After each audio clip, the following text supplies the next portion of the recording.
खुलुमबाय आं सिबिरानि ब्रह्म गोजोन फुंबिलिनि बयनिसिमबो गाहाम हामलायनायखौ जासिहरनाय थाबाय आसा खालामो नोंथांमोना गासिबो मोजाङैनो दङ नोंथांमोननि थाखाय आं गोदान मोनसे भिडिअ लानानै फैबावबाय अन्नानै भिडिअखौ जोबजासिम नायलांदो गान्दानि गाग्लोबनायजों सासे बर' आइजोनि जोखोम बाक्सा जिल्लानि सालबारि महकुमानि सिङाव थानाय बारेंगाबारि गामिनि राखाव गयारि बिथाङा गान्दानि गाग्लोबनायजों जोखोम जादों जायनाखि बारेंगाबारि गामिया मानास हाग्रामाजों नांजाबनाय बेनिखायनो बारेंगाबारि गामिनि राखाव गयारि बिथाङा मानास हाग्रामा सेरनि दैयाव ना गुरनो थांदोंमोन बेयावनो मानास हाग्रानि गान्दाया दैयाव ओंखारख्लायबोनानै राखाव गयारि बिथांखौ जोदों आरो सौख्रांदों जायजों बिथांनि बिखायाव जोखोम जादों फोरमायथिबावनाय बायदिब्ला गान्दाया राखाव गयारि बिथांखौ बोरि फारसे नारखोनानै लांनो नाजादोंमोन बेयावनो साब्रैसो सुबुंफोरा नुहुरनानै गान्दानि सायाव अन्थाइ खुबैनानै आइजोखौ रैखा खालामनो हादों आरो हाग्रा बिफाननो खौरां हरनानै गान्दाखौ होखारहरनो हादों होननानै फोरमायथिदों बारेंगाबारि गामिया मानास हाग्रामानि सिमा जानायलाय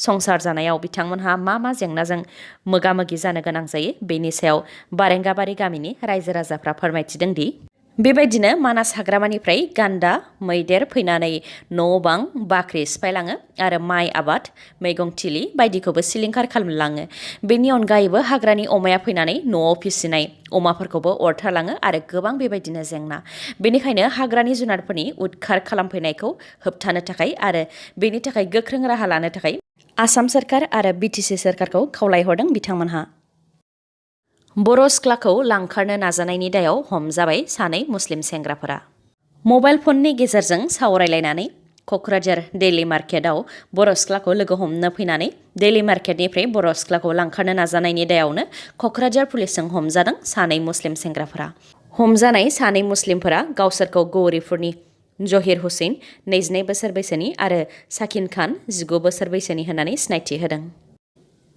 गोजोन्थाव खौरां क'क्राझारनिफ्राय माइदांस्रि नार्जारी आरो अपर्न नार्जारी बिथांमोनहा भारतनि हादरारि फुटबल हान्जानि बादा इन्डियान नेशनेल टीम केम्पनि थाखाय सायख'जादों अल इन्डिया फुटबल फेडारेशना आसाम फुटबल एस'सिएशनजों लोगो नांनानै इन्डियान नेशनेल टीमनि थाखाय थांनाय 27 निफ्राय 29 अक्ट'बरसिम जरहाट आरो क'क्राझाराव स्काउटिं केम्प एबा गेलेगिरि सायख'नाय बानजायदोंमोन बे सायख'बादानिफ्राय क'क्राझारनिफ्राय माइदांस्रि नार्जारी आरो अपर्न नार्जारी बिथांमोनहा भारतनि हादरारि फुटबल हान्जानि बादानि थाखाय सायख'जानो हादों बिथांमोनहा फैगौ 15 अक्ट'आव गवायाव जानो गोनां साउथ गेम्स फुटबलनि केम्पनि थाखाय सायख'जादों जायनि गेलेनाया बांलादेश हादराव जागोन बेनि अनगायैबो इन्डियान सुपार लिग आइएसएलनि फैगौ सिजनाव आसामनि सा-8 फुटबल गेलेगिरिफोरा भारतनि गुबुन गुबुन आइएसएल फुटबल टीमजों साइन खालामदों जेरै हायद्राबाद एफसीजों साइन खालामदों हलिचरन नार्जारी बिथाङा नर्थ इस्ट इउनाइटेड एफसीजों साइन खालामदों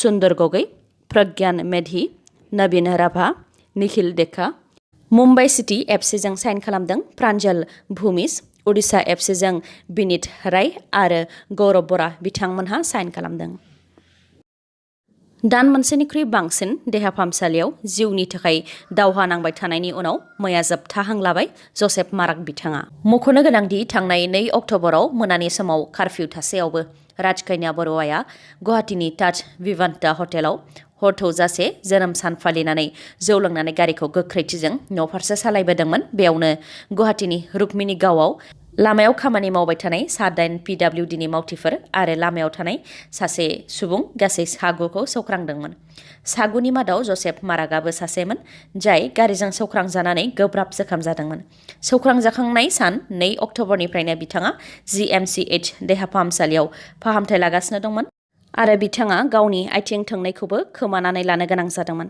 दा बिथाङा जिउनि थाखाय नाजायै मैया जोबथा हां लाबाय जिएमसीएचनि सुप्रिटेन्डेन्ट डक्टर अभिजित शर्मा बिथाङा फोरमायथिनाय बायदिब्ला पिडब्लिउडिनि मावथि जसेफ माराक बिथांनि थोंनैबो आथिंखौ हास'खांनायनि उननिफ्रायनो बिथांनि देहायाव गोबां जेंनाया नुजाथिदोंमोन जेरै आथिं हास'खांनायनि उनाव बिसिनायावनो गोग्लैनानै थाबाय थानो गोनां जानायाव थै खारसारनायाव जेंना नुजाथिदोंमोन बेनि अनगायैबो गासैबो देहायावनो सेप्टिकबो जादोंमोन मैयानि सानाव हार्ट एटाकबो जादोंमोन बेफोर गासैबो जेंनाजों जुजियैनो बिथाङा मैया जोबथा हां लाबाय मख'नो गोनांदि राजकन्या बर'आ 2016 मायथाइनि मिस इन्डिया फाइनालिस्टमोन जौ लोंनानै गारि सालायनाय आरो एक्सिडेन्ट खालामनायनि केसआव राजकन्या बर'आ थांनाय 8 अक्ट'बरनिफ्रायनो जुडिशियेल कास्टडियाव दङ आरो बिथांनि हेंथायै कर्टआवबो चार्जशिट फाइल खालामनाय जादों जोनोमनि 7 दाननिफ्रायनो मेगन खाना जानानै दुखु सहायनांनाय बाक्सा जिल्लानि सुवाकपुर हालामनि बरनदिपार गामिनि मुस्रि दावहारु बसुमतारिया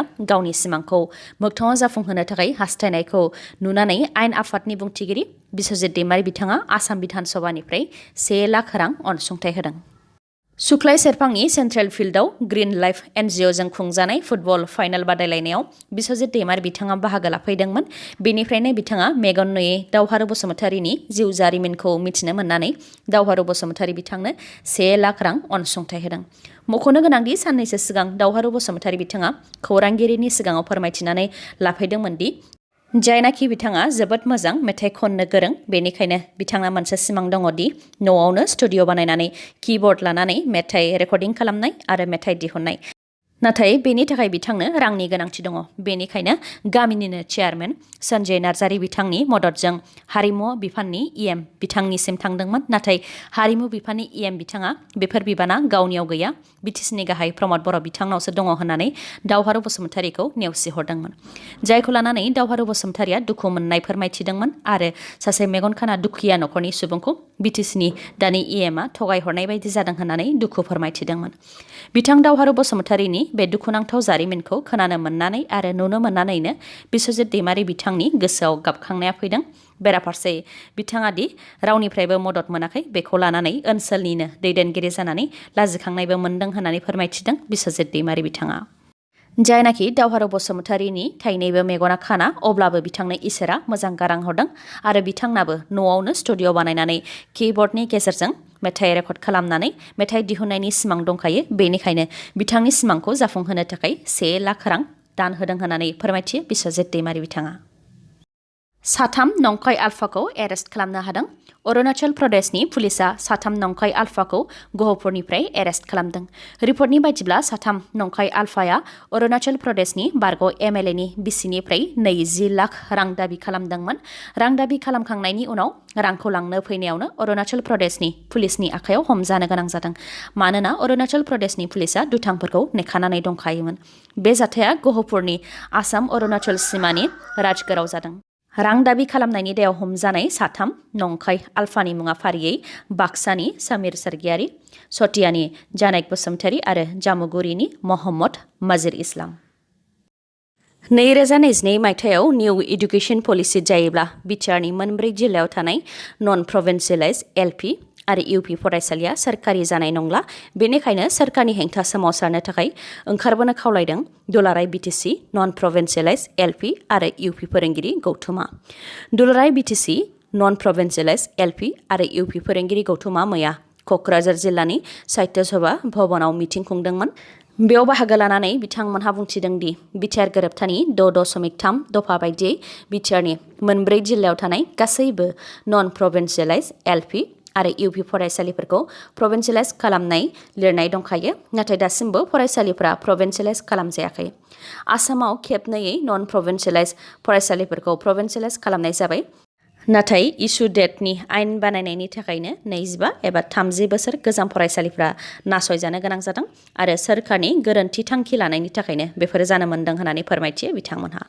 बेनि अनगायैबो बिथांमोनहा बुंथिबावदों दि बिटिसि सोरखारा बिसायख'थिनि समाव खोथा होदोंमोन दि बिटिआरनि मोनब्रै जिल्लानि नन प्रभिन्सियेलाइज एलपि आरो इउपि फरायसालिफोरखौ प्रभिन्सियेलाइज खालामनायनि खामानिया जाखाबाय। खालि बिसायख'थिनि मडेल कड अफ कन्डाक्ट सोलिनायनि थाखायल' एपइन्टमेन्टखौ होनो हायाखै। बिसायख'थि जोबोब्लानो बे खामानिखौ मावनानै होगोन होननानै रादाय होदोंमोन। बेनि अनगायैबो बिटिआर गोरोबथानि 6.3 दफा बायदियैनो बिटिआरनि गासैबो भेन्सार फरायसालिफोरखौ प्रभिन्सियेलाइज खालामनाय जागोन होननानै खनले खनले प्रमद बर' बिथाङा बुंबोबाय थादोंमोन। नाथाय दासिमबो बेनि खामानिखौ मावनानै होआखै होननानै बुंथियो बिथांमोनहा। 2022 मायथाइयाव जेब्ला निउ एडुकेशन पलिसि फैगोन अब्ला भेन्सार फरायसालिफोरा प्रभिन्सियेलाइज जाखानाय नङा। बेनिखायनो सोरखारखौ सिरि मोनहोनाया गोनांथार आरो बेनि थाखाय भेन्सार फरायसालिनि गासैबो फोरोंगिरिफोरखौनो ओंखारबोनानै सोमावसारनो थाखाय खावलायदों। बेनि अनगायैबो दुलाराय बिटिसि नन प्रभिन्सियेलाइज फोरोंगिरि गौथुमा सोरखारनि हेंथा सोमावसारनो थाखाय 15 नभेम्बराव पेन डाउन हाबाफारि लादों। बे सानाव बिटिआरनि भेन्सार फरायसालिफ्रा गेवनाय थागोनब्लाबो जेबो खामानि मावनाय नङा। बेनि उनाव 17 नभेम्बराव डिसि मावख'नि मोखाङाव 2 घन्टा सोमावसारनाय हाबाफारि लादों आरो 24 नभेम्बराव बिटिसि सेक्रेटारियेट मावख'नि मोखाङाव 2 घन्टा सोमावसारनाय हाबाफारि लादों। बेजोंबो सोरखारा खामानि मावनो आखायाव लायाब्ला बेनिख्रुइ गोख्रोंसिन सोमावसारनाय हाबाफारि लानाय जागोन होननानै फोरमायथियो बिथांमोनहा। लोगोसे सोरखारनि हेंथा सोमावसारनायाव माबाफोर जायोब्ला बे सोरखारनि दाय जागोन होननानैबो बुंथिबावो बिथांमोनहा। गंसे बास आरो गंसे ट्राकनि गेजेराव गिख्रंथावै सौग्रावलायनायाव दासिम 11 जिउ खहा जाबाय आरो 22 जोखोम जादों। बे गिख्रंथाव जाथाया राजस्थाननि बारमार जिल्लानि पाचपाद्रायाव जादों। जाथायनि सायाव बारमार जिल्लानि एसपि दीपक भार्गव बिथाङा फोरमायथिनाय बायदिब्ला दावबायारिजों आबुं जानाय बास आरो ट्राकनि गेजेराव गोख्रोङै सौग्रावलायनाया जधपुर नेशनेल हाइवेआव जादों। बे सौग्रावलायनायजों बास आरो ट्राकआ अर जोंब्लावदों, जायजों जायगायावनो 10 सुबुंनि जिउ खहा जादों आरो सासेया देहा फाहामसालियाव जिउ खोमाहैदों। बेनि अनगायैबो 22 जोखोम जादों। जोखोम जानाय 22नि मादाव 8 गाज्रियैनो जोखोम जादों होननानै फोरमायथिदों। राजस्थाननि चिफ मिनिस्टार अशोक गेहलट बिथाङा बारमार जिल्लानि कालेक्टरखौ जाथायजों मोगा-मोगि जानायफोरनि सायाव मोजाङै नोजोर लाखिनो थाखाय बिथोन होदों। बेनि अनगायैबो प्राइम मिनिस्टारा जाथायनि सायाव दुखु मोननाय फोरमायथिनानै जिउ गोमानाय नखरनो 2 लाख राङै आरो जोखोम जानायफोरनो 50,000 राङै होनो फोसावबाय। दिनैनि भिडिअआ एसेनोसै। नोंथांमोना जुदि भिडिअखौ मोजां मोनदोंबा लाइक, कमेन्ट आरो शेयार खालामनो दाबाव। गोजोन्थों।